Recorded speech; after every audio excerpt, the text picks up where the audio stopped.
Winston as Churchill, The World Crisis, Volume 4, Appendix, a Memorandum upon the Pacification of the Middle East. The situation that confronted His Majesty's government in Iraq at the beginning of 1921 was a most unsatisfactory one. The system of direct British administration, which had been maintained since the armistice, had broken down in the previous summer when a local rising on the Euphrates developed into a serious rebellion, which was suppressed with much difficulty and with the aid of reinforcements sent from India. A large and costly military garrison still remained in the country. Order had been restored, but the future was dubious in the extreme. The events of 1920 had brought the Iraq question strongly into the limelight, and a violent agitation had been started in the press and elsewhere against the whole policy of the British government. Criticism was directed mainly against the heavy expenditure entailed upon the British taxpayer, already staggering under the financial burden left by the war. But in some quarters it took another line and represented that our troubles were due to our failure to give effect to wartime promises of independence for the Arabs. After the rising of 1920, it became evident that there must be some change of policy. In the autumn of that year, Sir Percy Cox had been sent out to Baghdad as the first British High Commissioner and had lost no time in setting up a provisional Arab government under the presidency of the Naqib of Baghdad, a venerable figure, who commanded great respect not only in Iraq itself, but in the Mohammedan world outside its borders. Prior to 1921, different departments of His Majesty's government had dealt with the different Middle Eastern areas conquered during the war. The affairs of Palestine and Transjordan were in the charge of the Foreign Office, those of Iraq in that of the India Office. Early in 1921, the government decided to place these matters under a single department, that is, the Colonial Office, to which I had recently been appointed as Secretary of State. A new Middle East department was accordingly established at the Colonial Office and came formally into existence on March 1, 1921. My first step was to summon a conference at Cairo, over which I presided personally and which was attended by all the principal officers concerned in the administration of Middle Eastern affairs. The main upshot, so far as Iraq was concerned, was that the Emir Faisal was invited to proceed to Baghdad as a candidate for the throne of Iraq. Though not of Iraqi origin, he had very special qualifications for the post. He came of the Sharifian family which, as guardians of the holy places at Mecca, commanded wide veneration throughout the Islamic world. His father, Sharif Hussein, afterwards for a time king of the Hejaz, had organized the Arab revolt against the Turks during the war. He himself had fought gallantly on our side and had taken part in the various exploits of desert warfare with which the name of Colonel Lawrence will always be associated. The Emir Faisal set out for Iraq in June 1921. At the same time, I announced in the House of Commons that his candidature had the approval of the British governments. On the Emir's arrival, it was decided, on a resolution by the existing Council of Ministers, that a referendum should be held throughout the country on the question of his election to the throne. The referendum was duly carried out throughout Iraq, with the exception of one purely Kurdish area, which preferred to hold aloof. The result was that 96% of the votes cast were in Faisal's favor, and he was crowned king at Baghdad on August 23, 1921. He at once entrusted the Naqib with the formation of his first cabinet. In this way, direct British administration in Iraq definitely ceased. It was replaced by an Arab government, acting indeed on British advice. but acting on its own responsibility and not under external dictation. A large number of British officers were retained in the country, but they were retained either in an advisory capacity or as technical officers subordinate to the Iraq government. The next task that lay before the British government was to regularize the whole position. We had agreed at the San Remo Conference of April 1920 to assume the position of mandatory for Iraq under the League of Nations. The draft of a formal mandate was submitted to the League in December 1920, but owing to various difficulties, this draft had never been formally approved.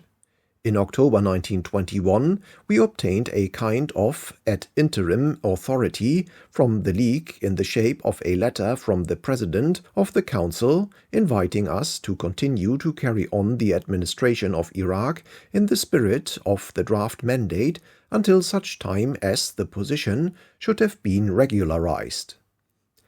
But while the League hesitated, the local situation did not. Iraq advanced rapidly under our guidance. The term mandate acquired an unpopular significance in the country. It was held to imply a degree of tutelage which the new state considered that it did not require. It was a case of the protectorate in Egypt over again. As a way out of the difficulty, it was decided to conclude a treaty with the King of Iraq, ostensibly as between equals, which would 1. Define in detail the relations between the two countries and 2. Place the British government in a position to discharge towards the League of Nations those obligations which it would have incurred under a formal mandate. This treaty was duly signed at Baghdad in October 10, 1922. Shortly after its signature, the coalition government in England went out of office and I ceased to be Secretary of State for the colonies. The Treaty of October 1922 left various matters of detail to be dealt with subsequently in a number of subsidiary agreements. These subsidiary agreements, military, financial, judicial, etc., were eventually concluded in March 1924.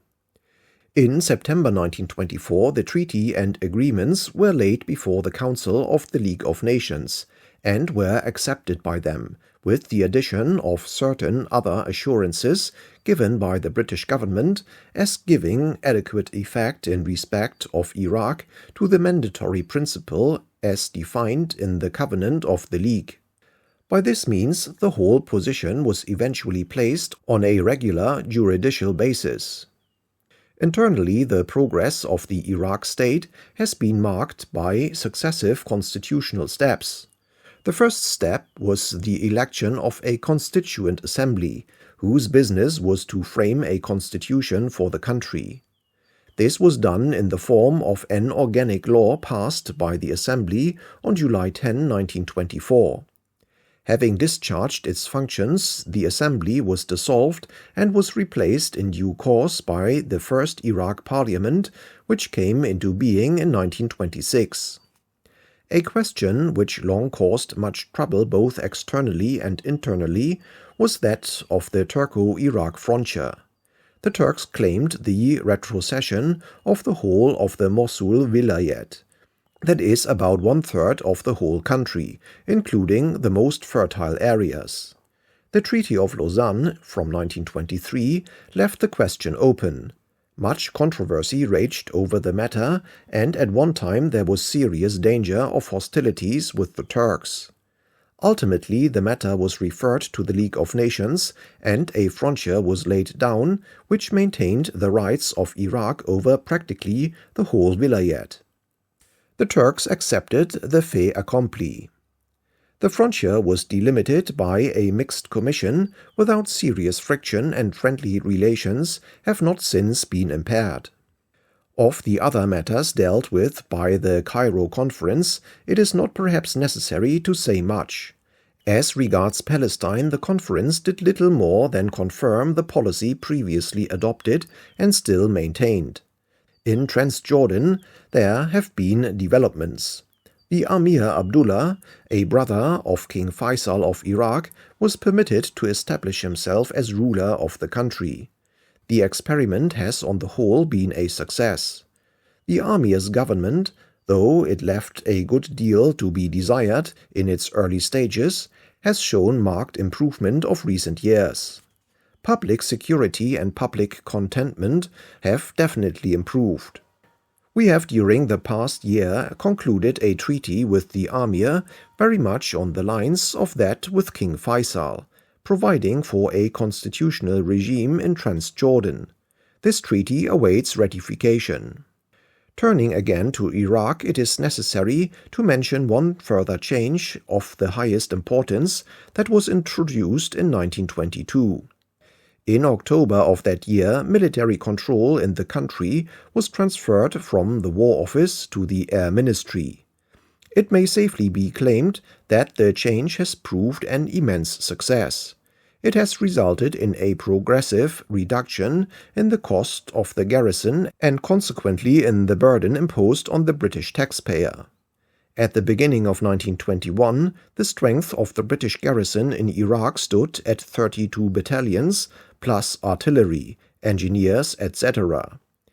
By July 1921, the number had been reduced to 23 battalions, and a further reduction to 12 battalions was started in October of that year. In the year 1922-23, provision was made for 9 battalions, plus other services, for the first half of the year, and for 6 battalions during the second half. The process of reduction was continued until in the year 1928 provision was made for no more than 1 Indian battalion and 1 sapper and miner company, both of which were withdrawn on the 1st November last. There are now, apart from the Royal Air Force, no regular military units, British or Indian, in the whole country. In order to accelerate the program for relieving imperial troops, a force of native levies under British command and paid for by the British Treasury was raised in 1921-22. These levies at one time reached a strength of 4 infantry battalions, 3 cavalry regiments, 1 pack battery, and ancillaries. The force has now been reduced to 2 battalions. The cost of the British garrison in Iraq during the past 7 years has been as follows: 1921-22, £20,097,684. 1922-23, £6,610,554. 1923-24, £5,033,790. 1924-25, £3,847,224. 1925-26, £3,314,813. 1926-27, £2,753,775. 1927-28, £1,648,038. In 1928, it was decided to show the normal cost of defense, exclusive of the cost of the levies and of the extra cost of the British garrison, in the War Office and Air Ministry estimates, with the exception of Indian troops. Consequently, figures are not available beyond 1927-28. The Air Force in Iraq in 1921 consisted of 6 squadrons, which in the following year were raised to 8 squadrons, plus armored car companies. By April 1928, the strength had been reduced to 5 squadrons, plus 6 sections of armored cars. It is worth recording that this striking reduction of military strength, with corresponding financial retrenchment, has been carried through without a hitch and without any resultant disturbance in Iraq. When the nature of the country is considered, its vast distances, the unsettled nature of many of its inhabitants, and its huge desert frontier, over which really effective control is impossible, it may fairly be claimed that the results achieved have been astonishing. It must be remembered, moreover, that the difficulty with the Turks was not finally resolved until the end of 1925. All the plans made in the earlier stages were based on the assumption that there would be an early settlement with Turkey. This assumption was falsified for nearly 5 years. Yet the plans were duly carried out and no disorder or mishap resulted. There has, in fact, been nothing in the nature of serious disturbance since the rising of 1920. There have been difficulties from time to time in outlying Kurdish areas, and there have been serious raids, particularly last winter, by the Wahhabi tribesmen who owe allegiance to Ibn Saud. But these are conditions that have always to be reckoned with and must be taken as they come. There is no reason to suppose that they cannot be dealt with in future as effectively as in the past. To sum up, the policy inaugurated in 1921 has been continued up to the present time. Like other policies, it has had its ups and downs. There have been moments of difficulty and of danger. In spite of these, however, it has been steadily pursued, often in face of fierce and unscrupulous press criticism at home, and has achieved a measure of success which few of us thought at all probable 8 years ago.